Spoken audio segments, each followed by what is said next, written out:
अस्सलाम वालेकुम everyone, welcome to my YouTube channel the magical world of mathematics. तो आज की हम वीडियो में एक्सरसाइज नंबर 2.4 में पहला क्वेश्चन सॉल्व करेंगे, जो है use laws of exponents to simplify. जो इसके लॉज हैं मैंने अपनी लास्ट वीडियो में सारे एक्सप्लेन किए थे, तो आज हम उसके क्वेश्चन नंबर 1 का फर्स्ट पार्ट सॉल्व करेंगे। तो करें, स्टार्ट करते हैं। तो क्वेश्चन नंबर 1 जो है वो हमारे पास गिवन है 243 उसकी पावर -2/3 है, 32 उसकी पावर -1/5 है, और नीचे हमारे पास डिनोमिनेटर में है स्क्वायर रूट 196 उसकी पावर है -1। ठीक है, तो पहले हम सिंप्लीफाई करेंगे, यानी कि हम लोग इनको जितना हो सकता है उतना सिंप्लीफाइड फॉर्म में बना के आंसर देंगे। तो लॉज ऑफ एक्सपोनेंट्स भी इसमें यूज़ करने हैं। तो सबसे पहले हम इसको प्राइम फैक्टराइजेशन करते हैं इन नंबर्स की, फिर देखते हैं हमारे पास क्या क्या सिंप्लीफाइड नंबर्स बनते हैं। ठीक है, तो पहले हम करेंगे 243 की। तो प्राइम फैक्टराइजेशन का मतलब यही है कि हम लोगों ने सिर्फ प्राइम नंबर्स यूज़ करने हैं। तो लास्ट पे आपके पास 3 है, तो इसका मतलब कि 2 से तो डिवाइड हो नहीं सकता, तो हम इसको डायरेक्ट 3 से डिवाइड करेंगे।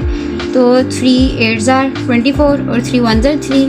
देन अगेन 3 से हो जाएगा, 3 2s are 6, 3 7s are 21, 3 9s are 27, 3 3s are 9 और 3 1s are 3। ये हमारे पास इसकी सिंप्लीफाइड है। ठीक है, हमारे पास इसकी 3 के साथ प्राइम फैक्टराइजेशन बन जाती है। अगर हम 32 की करें तो हम इसको 2 से कर सकते हैं। 2 1s are 2, 2 6 are 12, 2 8s are 16, 2 4s are 8, 2 2s are 4 and then 2 1s are 2।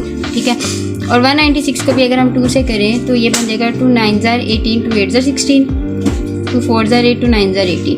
अब इसके बाद जो 49 है, ना तो 2 से डिवाइड होता है, ना 3 से, ना 4 से, ना 5 से, ना 6 से, तो ये डायरेक्ट 7 का स्क्वायर बनता है। तो हम इसको डायरेक्ट 7 से डिवाइड कर देंगे और 7 हमारे पास एक प्राइम नंबर ही बनता है। ठीक है, तो ये हमारे पास इसकी प्राइम फैक्टराइजेशन हो गई है। इसको हम यहाँ पर उतार लेंगे। अब हमारे पास 243 की बेसिकली जो प्राइम फैक्टराइजेशन है वो 3 की पावर 5 टाइम्स लिखी जाएगी, यानी कि 3 को आपने 5 टाइम्स मल्टीप्लाई करवाना है। उसके बाद 32 है, उसको हम अगर लिखें तो वो 2 को 5 टाइम्स मल्टीप्लाई करवाना है।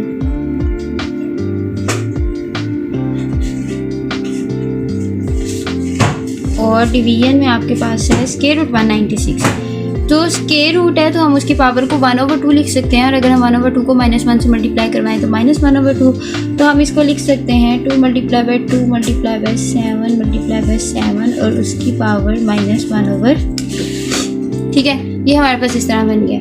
अब अगर हम इसको तोड़ के लिखें, तो इसको अगर इकट्ठा करके लिखें तो ये बनेगा 3 की पावर 5 टाइम्स, और ये बन जाएगा -2/3 जो इसकी पावर है। ठीक है, इसकी बन जाएगी 2 की पावर 5 टाइम्स और ये बन जाएगा -1/5।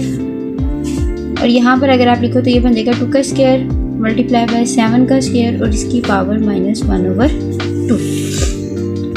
हमने पीछे लॉ ऑफ एक्सपोनेंट एक पढ़ा था, जिसमें हमने ये कहा था कि हम पावर्स को आपस में, अगर इस तरह पावर हो तो वो आपस में बेसिकली मल्टीप्लाई हो जाती है। यानी कि अगर आपके पास, हम यहाँ पे लिख सकते हैं कि अगर आपके पास a की पावर n × m हो तो ये बन जाता है a(n)m।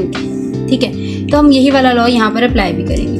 तो यहाँ पर अगर हम करें तो ये बन जाएगा 3, इसको तो हम लोग बेसिकली तोड़ सकते हैं, 3 की पावर 3 डॉट 3 की पावर 2 और इस पूरे की पावर -2/3।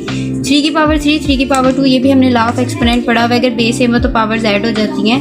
तो इसी तरह अगर बेस सेम हो तो हम उन पावर्स को अलग-अलग भी तो लिख सकते हैं। यानी कि अगर आपके पास a की पावर m डॉट a की पावर n है तो हम उसको लिख सकते हैं a की पावर m + n के। वही लॉ हमने यहाँ पर अप्लाई किया।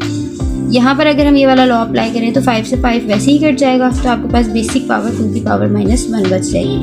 नीचे हमारे पास लॉ अप्लाई हो जाएगा कि पावर्स अलग-अलग अप्लाई हो जाती हैं।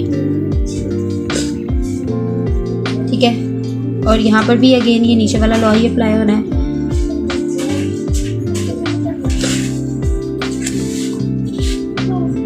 डॉट 3 का स्क्वायर -2/3, 2 की पावर -1 डिवाइडेड बाय 2 से 2 कैंसिल हो जाएगा, यहाँ पे 2 से 2 कैंसिल हो जाएगा, 2 डॉट 7, यहाँ से 3 से 3 कैंसिल हो जाएगा, 3 की पावर -2, और यहाँ पे अगर हम इन पावर्स को मल्टीप्लाई करवाएं तो 3 की पावर -4/3 और यहाँ पे बन जाएगा 2 की पावर -1/14।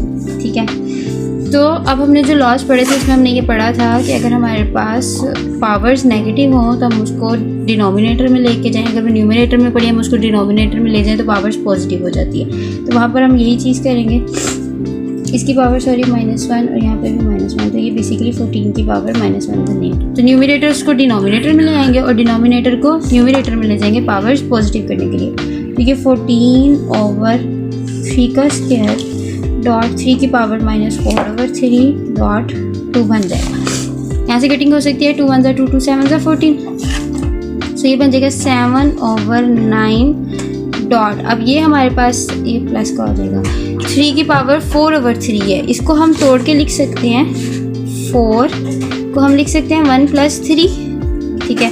तो इसके ओवर में 3 है तो इसके ओवर में भी 3 हो जाएगा। तो बेसिकली इस 3 को हम तोड़ के लिख सकते हैं 3 की पावर 1/3 डॉट 3 की पावर 3/3, जो हमने लॉग पढ़ा हुआ है कि अगर बेस m हो तो पावर ऐड हो जाती हैं। तो इसी तरह अगर एक ही पावर है, बेस भी वही है, तो हम उनको अलग-अलग तोड़ के लिख भी सकते हैं। फिर 3 कैंसिल हो जाएगा, 7/9 डॉट 3 की पावर 1/3 डॉट 3, तो ये बन जाएगा 7/27 3 की power 1/3, which is equal to 7/27 cube root of 3, और यही इसका सिंप्लीफाइड आंसर है। अगर आपको इसमें कुछ